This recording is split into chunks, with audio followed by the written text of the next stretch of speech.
Amados e saudosos irmãos, vamos continuar nesta noite nas nossas considerações no livro de Números.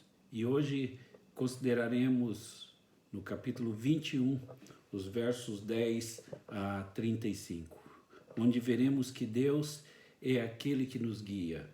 Deus é aquele que supre as nossas necessidades. E Deus é aquele que luta as nossas lutas. Bem, o que nós encontramos aqui nesta passagem do capítulo 21 é a última murmuração do povo. E a história comovente do Senhor trazendo julgamento sobre aquele povo murmurador, povo que reclamava de tudo, reclamava de Moisés, povo que reclamava de Arão, povo que reclamava dos seus líderes, povo que reclamava de Deus, povo que reclamava das circunstâncias. E tudo aquilo que Deus fazia, de tudo isso o povo reclamava. E o povo queria voltar para o Egito e achava que era melhor a vida dele lá no Egito, a vida do povo lá no Egito. Nessa situação, Deus enviou um julgamento contra Israel e levantou serpentes venenosas, são chamadas aí de serpentes abrasadoras, não é, no nosso texto, contra aquele povo. E o povo, vendo aquilo, reconheceu o seu erro e foi até Moisés e pediu que Moisés intercedesse por eles diante de Deus. E Deus, então, nomeou Moisés para levantar uma serpente de bronze, uma serpente abrasadora, e todos os que olhassem para ela fossem salvos. Me impressiona essa passagem, porque ela fala de salvação pela fé. Basta você olhar para Cristo e você é salvo. Como no caso da serpente, bastava a pessoa olhar para a serpente e ele então era salvo, não morria. E a vida por uma olhada. Bastava olhar para a serpente de bronze. Olhe para a serpente de bronze e você viverá. Nos nossos dias, basta-nos olhar para Jesus Cristo. Pela graça sois salvos, mediante a fé. Isso não vem de vós, é dom de Deus, não de obras, para que ninguém se glorie. Bem, essa é uma imagem maravilhosa da salvação pela fé, não é? O povo de Deus é chamado simplesmente para olhar para a provisão de Deus, para a salvação. Bem, essa grande história leva a outra grande história, a narrativa final da viagem para a terra de Canaã. O povo de Israel estava em um lugar ao sul do Mar Morto. E daí o povo partiu para a sua última jornada. E é interessante que se até aqui o povo viveu reclamando, a partir de então o povo não reclama mais, não murmura mais. E então depois disso a viagem do povo progrediu e a linguagem que nós observamos no texto é bastante interessante com relação a isso. Por exemplo, dê uma olhada no verso 10. É enfatizado que todo o povo de Israel partiu e todo o povo de Israel acampou. O povo agora estava progredindo. E esse termo, o povo partiu e o povo acampou, essa expressão é repetida várias vezes aí até o verso 20, mostrando que houve progresso. E então, depois que aquele povo parou de reclamar, parou de olhar para as circunstâncias, parou de lamentar contra seus líderes, parou de lamentar contra Deus e parou de lamentar contra as coisas que Deus dava ao povo, a jornada do povo foi bem sucedida. E o povo avançou, e o povo progrediu. Então, no verso 17, você pode dar uma olhada aí, no verso 14, lá encontramos os cantores escrevendo canções e cantando sobre as vitórias do Senhor. E então no verso 18, encontramos até príncipes cavando poços. Não apenas as pessoas comuns, não os trabalhadores, não apenas os escavadores de valas, mas os próprios príncipes cavando poços para o fornecimento de água para Israel. No verso de número 21, há diplomatas aí, transmitindo mensagens para as pessoas que vivem na região. Nos versos 23 a 24, soldados travando batalhas. No verso 32, espiões sendo enviados para o reconhecimento. No verso 34, guerreiros que confiam no Senhor. Várias e muitas vezes nessa passagem nós encontramos Israel fazendo o que se esperava que Israel fizesse.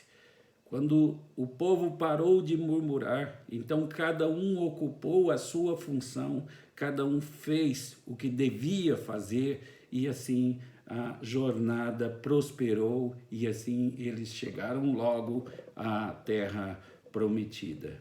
E então, outra coisa para a qual queremos chamar a atenção é a sensação de momento da passagem. Parece que houve um entusiasmo geral, houve uma disposição renovada de espírito. Eu não sei se você já assistiu Senhor dos Anéis. Há partes dessa história em que você sente que nunca sairá dos pântanos, nunca sairá das guerras, das batalhas, as longas jornadas que estão fazendo. E de repente você entra em uma sessão em que há uma tremenda quantidade de ação. É o que está acontecendo aqui. Tendo passado por essa longa jornada, sinta a sensação de progresso e de renovação de espírito e de ânimo desse povo. Você encontra isso nesta passagem. E você verá isso de duas maneiras neste texto. Primeiramente, Números 21, os versos de 1 a 9, a passagem que já estudamos, é a última cena de murmuração no deserto. Ufa! Até que enfim este povo aprendeu. Nós temos lições aí para a nossa vida. Enquanto nós estivermos procurando coisas para reclamar, coisas para lamentar, enquanto nós estivermos lamentando contra Deus, contra os líderes colocados por Deus, contra as coisas que Deus nos dá, contra as circunstâncias que Deus nos permite viver, nós não progrediremos, não avançaremos em nossa jornada, não avançaremos em nossa caminhada. E isso, por si só, dá a sensação de que finalmente estamos fazendo algum progresso. Se olhamos para Deus, se colocamos nossa confiança em Deus, Deus, então, não precisa repetir as provas, não precisa repetir os juízos sobre nós, e então Ele nos abençoa. Deus é o Deus que nos guia mesmo no deserto. Daí o nome das nossas considerações, andando com Deus no deserto. Deus é o Deus que supre as nossas necessidades, mesmo no deserto. E Deus é o Deus que luta as nossas lutas, mesmo quando aos nossos olhos essas batalhas são invencíveis, são impossíveis de se vencer. Bem, há uma segunda coisa que observe aí a linguagem usada no verso 10, no verso 11, no verso 12 e no verso 13. uma após outra. Veja a linguagem. Eles partiram e acamparam. Partiram e acamparam. Partiram e acamparam. Eles partiram e acamparam. Estão fazendo progresso aí. Estão agora caminhando, levantando o acampamento e andando e progredindo na jornada deles. Eles não estão apenas perdidos, andando em círculos em um mesmo lugar. Eles estão partindo e acampando, e estão partindo novamente. E então eles estão acampando, e então eles estão partindo novamente, e eles estão acampando, e eles estão partindo novamente, e eles estão acampando. Eles estão realmente progredindo ao longo do caminho. E as várias cidades estão marcadas aí para o seu conhecimento. Como é impressionante isso! É preciso que deixemos de olhar para as circunstâncias. É preciso que deixemos de olhar para os perigos deste mundo. É preciso que confiemos em Deus. E é preciso que partamos e acampemos. Partamos e acampemos. E assim progridamos em nossa jornada para a terra prometida. E então observe como a linguagem de "e daí partiram" é usada nos versos 16, no verso 18, no verso 19 e verso 20. É bastante recorrente essa expressão. E finalmente, você tem algum senso de movimento. Então, procure por essas três coisas quando lermos a palavra de Deus no livro de Números, capítulo 21, os versos 10 a 35. Eu espero que você faça essa leitura pacientemente em sua Bíblia, olhando para cada um desses aspectos. Oh, irmãos, nós temos muito a aprender da palavra de Deus. Ao lermos esta passagem, nesta noite, deixe-me sugerir que você procure três partes. Os versos 10 a 15, onde temos o senso de progresso. Depois os versos 16 a 20, que celebra a provisão de água do Senhor para o povo de Deus. E então os versos 21 a 35, que mostram o Senhor lutando pelo seu povo. Gostaria que você procurasse essas coisas ao ler a palavra de Deus conosco nesta noite. Livro de Números, capítulo 21, os versos 10 a 35. Eu oro para que Deus inscreva a sua palavra em nosso coração. E oro para que isso seja uma bênção para a sua vida nesses tempos de crise que estamos enfrentando. Bem, toda esta passagem trata da soberania de Deus e da nossa responsabilidade.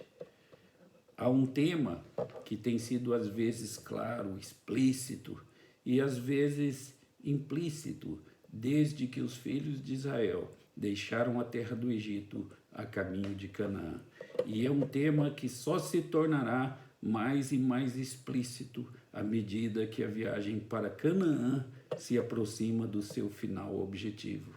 E o tema é simplesmente este: a terra é sua, agora tome-a. A terra é sua, agora conquiste-a. Deus repetidamente diz aos filhos de Israel que ele deu Canaã a eles, ele deu a terra a eles, ele dará os reis e seus exércitos, e suas cidades, e seus filhos, e sua riqueza aos filhos de Israel. Mas Israel tem a responsabilidade de tomar a terra que Deus lhe deu. Assim, este tema se torna cada vez mais claro, repetido com frequência.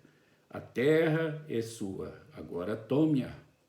A terra é sua, agora conquiste-a. É disso que o texto está falando. Vamos olhar para 3 partes desta passagem juntos. Os versos 10 a 15, nós veremos o Senhor guiando o seu povo.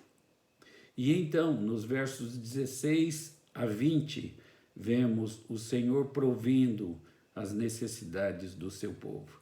E então, nos versos 21 a 35, vemos o Senhor lutando as lutas do seu povo.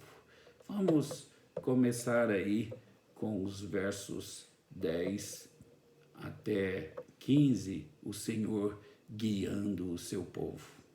O Senhor nos guiar, isso é o que de mais precioso nós temos. Deus é quem vai à nossa frente. Deus é que nos mostra o caminho. Primeiro aí no texto, olhem aí como o Senhor guia o seu povo. Os versos 10 a 15 nos dão um registro da viagem que nos leva de Obote, caminho ao sul do Mar Morto, até a fronteira de Moabe. É um diário de viagem, mostrando Deus guiando o seu povo até a terra de Canaã.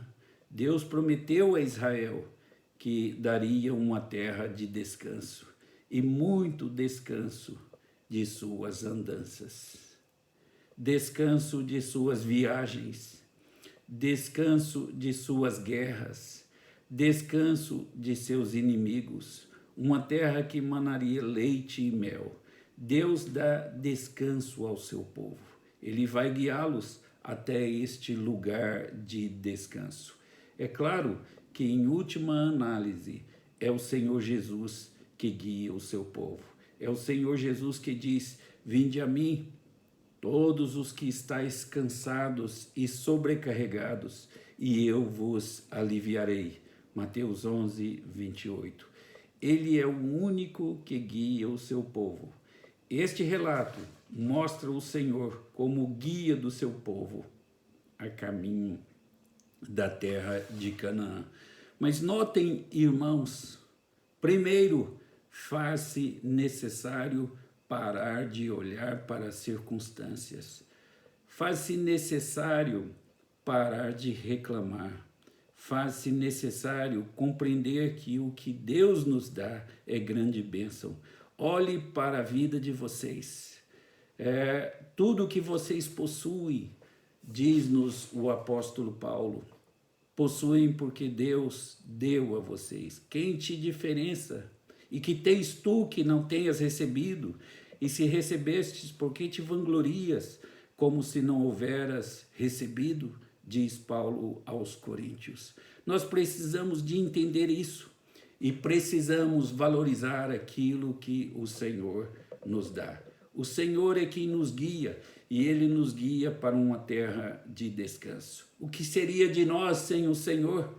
O que seria de nós sem a palavra de Deus, que é lâmpada para os nossos pés e luz para os nossos caminhos? O que seria de nós, irmãos, sem a comunhão da igreja, onde os nossos passos são endireitados, onde a nossa vida é alinhada com a palavra de Deus e onde nós aprendemos a seguir os ensinamentos de Jesus? O Senhor é o que nos guia, é o que nos dá descanso e nos faz entrar na terra prometida, uma terra de descanso. Vinde a mim, os que estáis cansados e sobrecarregados, e eu vos aliviarei. O segundo aspecto que eu quero destacar aí é que o Senhor supre as necessidades do seu povo. E então, nos versos 16 a 20, vemos o Senhor suprindo as necessidades desse povo. Se ele está guiando o seu povo, nos versos 10 até o verso 15, ele está suprindo as necessidades do seu povo nos versos 16 até 20. E neste caso, é especialmente através da provisão de um poço. E é interessante ver essa interação de Deus com o seu povo, não é? Por um lado, o próprio Deus diz a Moisés: no verso 16: reúna o povo e eu lhe darei água. Assim o Senhor promete que fornecerá água ao povo, matará a sede do seu povo. Por outro lado, as próprias pessoas estão envolvidas na escavação do poço que lhes dará água. As pessoas escreveram um hino sobre a escavação do poço. E eles até notam que não são apenas pessoas comuns envolvidas na escavação. São os príncipes do povo de Deus. Notem aí que todos estão unidos com o mesmo propósito, a alegria, a disposição, e todos fazem aquilo que sabem e devem fazer. Então, no verso 17 e no verso 18, nós lemos: então cantou Israel este cântico: brota ao poço, entoai-lhe cânticos, poço que os príncipes cavaram, que os nobres do povo abriram, com o cetro, com os seus bordões. Veja quem cavou este poço, cada um fazendo aquilo que sabia fazer, e cada um com toda a disposição caminhando. Assim, irmãos, é tempo de fazermos aquilo que sabemos fazer, e é tempo de animarmos uns aos outros, é tempo de não olharmos para as circunstâncias, é tempo de reconhecer que Deus está nos guiando os passos para o lugar celestial. E Deus está suprindo as nossas necessidades. Moramos em boas casas, temos bons carros, temos boas vestimentas, temos alimento suficiente cada dia, e até aqui Deus nos tem preservado a saúde. Você pode imaginar esse quadro dos líderes do povo de Deus com seus cetros e bordões como instrumentos de escavação? É um quadro também de Deus soberanamente prometendo e fornecendo água e cumprindo essa promessa através dos meios de escavação do seu povo. É assim. Deus supre as nossas necessidades através dos irmãos. A sabedoria de Deus e a nossa responsabilidade são coisas que andam juntos. O Senhor fornece água para o seu povo, mas Ele faz isso através da obediência confiável do seu povo à sua palavra. Isso, mais uma vez, nos lembra a promessa do Senhor Jesus, que Ele fez em sua conversa com a mulher no poço de Samaria. Ele disse que poderia dar água, que aplacaria a sede da mulher para sempre, pois um poço brotaria de dentro dele, que proporcionaria a vida eterna ao seu povo. E assim, como esta passagem nos lembra da provisão do Senhor para o seu povo, ela nos lembra que, em última análise, o Senhor Jesus Cristo fornece uma fonte de vida eterna da qual o seu povo pode beber. Deus supriu todas as necessidades, cada uma das necessidades deste povo. Deus libertou este povo, deu um libertador chamado Moisés. Deus poupou este povo, particularmente da 10ª praga, quando esse povo foi ensinado e foi ordenado colocar sangue nos umbrais das janelas e das portas. E então os primogênitos foram poupados. Deus fez tanta coisa para este povo. Deus abriu o Mar Vermelho e o povo passou a pés enxutos. Durante o dia, Deus dava a este povo uma nuvem, e então havia sombra e preservava este povo. Durante a noite, como havia frio intenso, Deus então acompanhava este povo na forma de uma coluna de fogo para aquecer este povo. As sandálias deste povo não envelheciam, não se desgastavam. As roupas, as vestimentas não ficavam poídas. Havia uma rocha que seguia o povo, e Paulo disse que essa rocha era Jesus Cristo. Deus dava todos os dias o maná, não faltava a este povo o que comer, não faltava água. E então, só agora, depois de muito sofrer, este povo aprendeu a lição. Qual o segredo? Não murmurar, agradar-se do Senhor. O salmista dizia isso no Salmo 37, agrada-te do Senhor, e Ele satisfará aos desejos do teu coração. Entrega o teu caminho ao Senhor, confia nele e o mais Ele fará. Precisamos deixar a nossa vida nas mãos de Deus. Deus é aquele que nos guia, mas Deus é aquele que supre as nossas necessidades. Cada uma das nossas necessidades.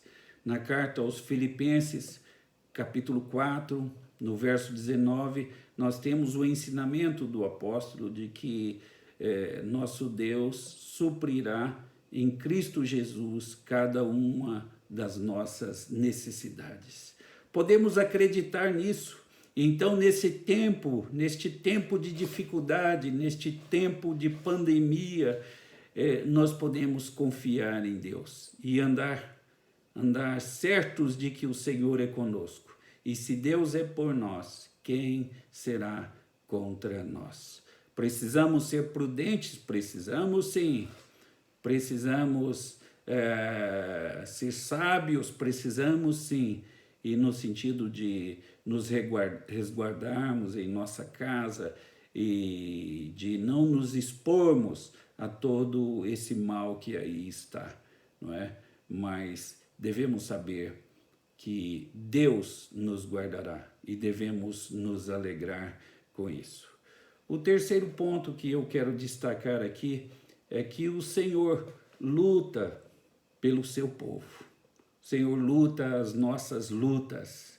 Então Deus é aquele que luta as nossas lutas. Isso está nos versos 21 até 35. O Senhor lutando pelo seu povo. Nós temos isso em duas passagens distintas aí. Primeiro, os filhos de Israel encontram Seom, que, como os edomitas, não permite que os filhos de Israel passem por suas terras. E mais tarde eles encontram Og na terra dos amorreus, rei de Bazã. E ele também se recusa a permitir que o Senhor, ou que o povo do Senhor, passe por suas terras. Aqui nos diz assim o verso 34. Disse o Senhor a Moisés, não temas, porque eu o dei na tua mão, a ele e a todo o seu povo e a sua terra, e far-lhe-ás como fizeste a Seom, rei dos amorreus, que habitava em Esbom. O Senhor novamente declara a Moisés que ele mesmo dará seus inimigos em suas mãos. Ele lutará pelo seu povo. Estão lembrados de Josafá, quando ameaçado pelo exército assírio? Bem, como me impressiona aquilo. Josafá preparou um coral. Ao invés de armar o povo, Josafá preparou um coral e cantou louvores a Deus. E enquanto o coral cantava, Deus derrotou o exército assírio. Que coisa maravilhosa! Deus é aquele que luta as nossas lutas. Às vezes nós nem tomamos conhecimento dos inimigos que temos, mas Deus vai à nossa frente, preparando o nosso caminho. Quantas vezes nos aconteceu isso, de chegarmos a um determinado lugar de enfrentarmos determinadas situações, e é como se Deus tivesse preparado tudo para nós. Deixa eu dizer uma coisa importante. Não é como se Deus tivesse preparado tudo para nós. Deus preparou tudo para nós. Deus é o Deus que nos guia. Deus é o Deus que supre as nossas necessidades, cada uma delas. E Deus é o Deus que luta as nossas lutas. Duas coisas devem ser notadas nesse sentido. No Antigo Testamento, as vitórias sobre Seom e Og, do outro lado da Jordânia, da terra de Israel propriamente dita, serão celebradas ao longo dos escritos e dos livros proféticos e os livros históricos de Israel. Deixe-me dar apenas um exemplo disso.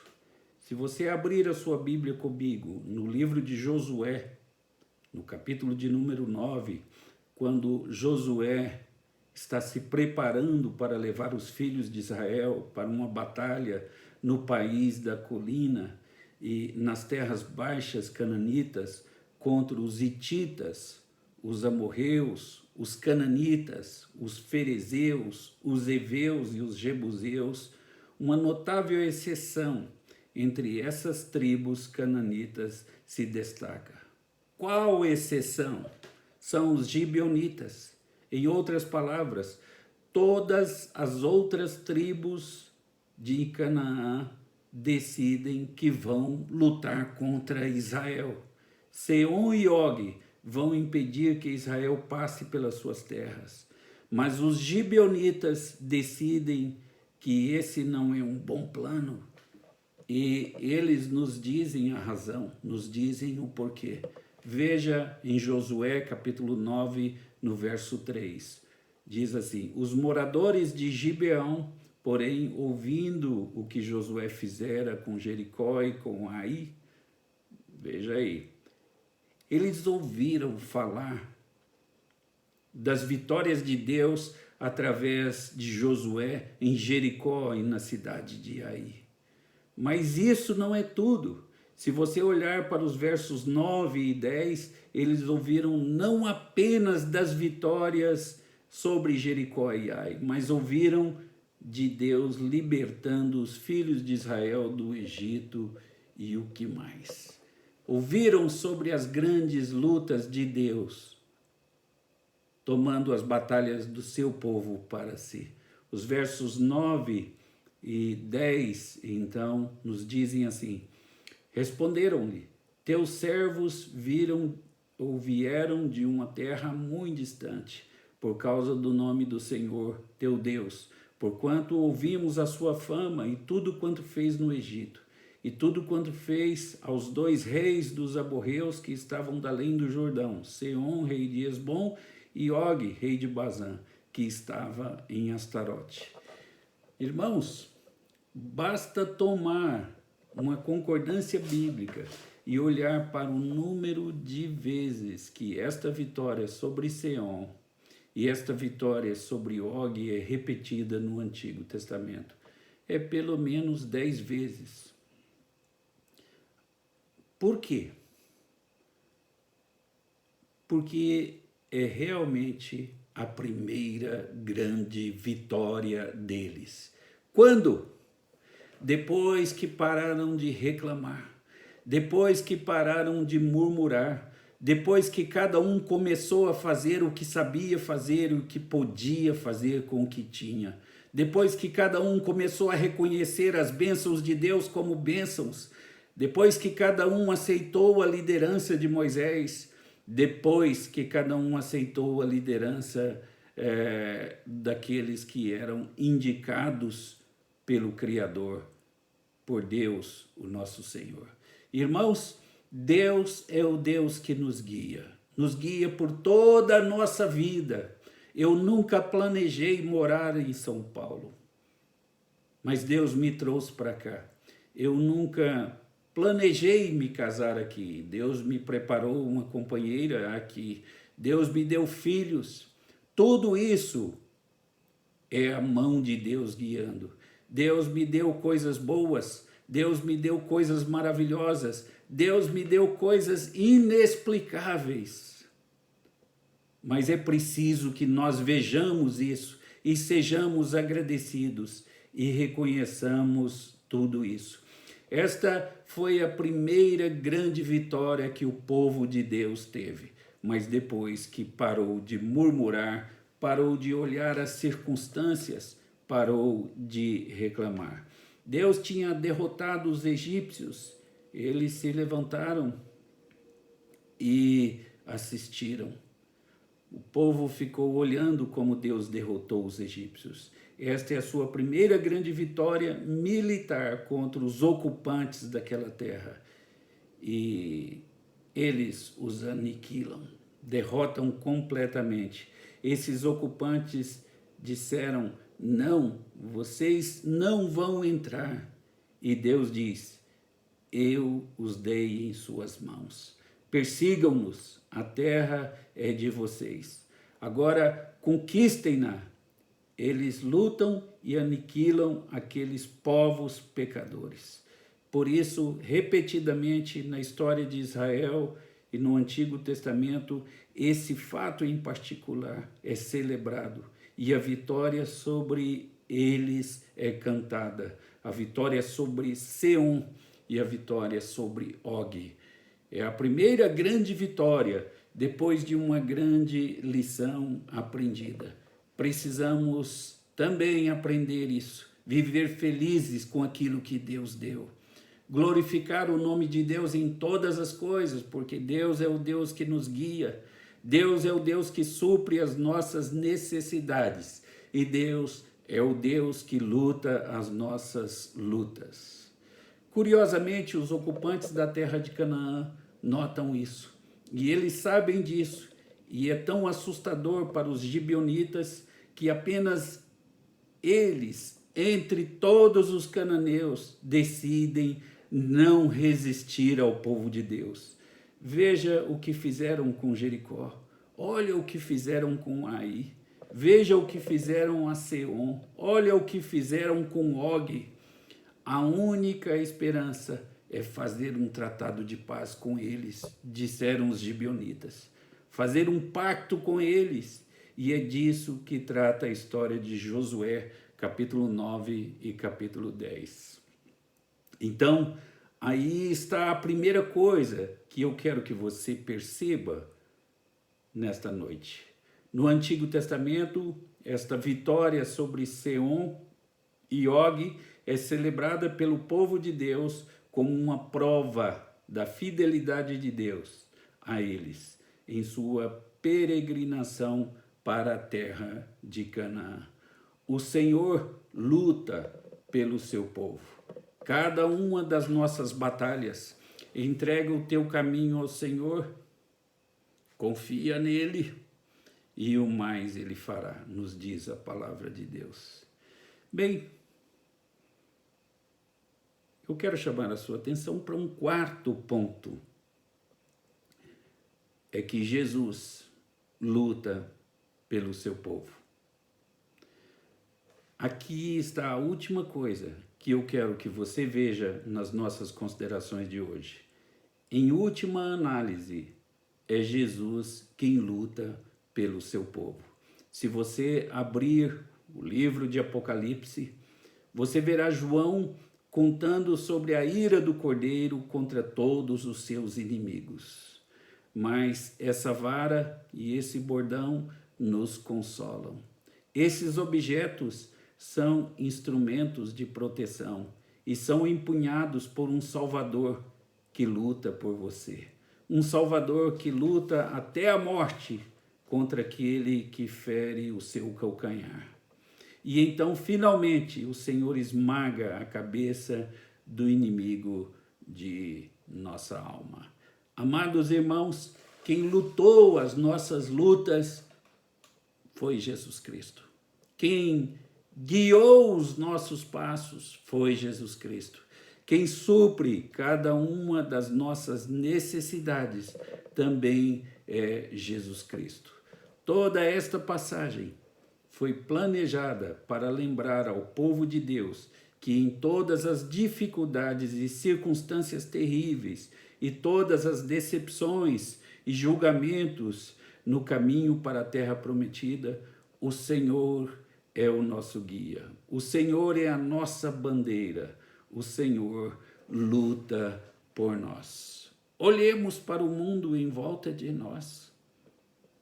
Sabemos de tudo que aí está, sabemos das ameaças, sabemos que devemos ser prudentes, sabemos que devemos nos recolher em nossa casa, sabemos de tudo isso, mas em nós há sossego.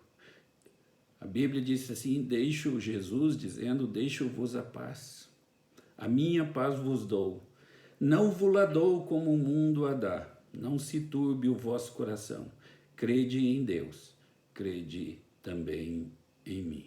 Lembrem-se de que o povo de Deus só prosseguiu na marcha, na caminhada, depois que parou de reclamar, que parou de murmurar contra Deus, contra as circunstâncias, contra os líderes. E um povo que ocupou o seu lugar, cada um fez o que devia fazer e o que sabia fazer.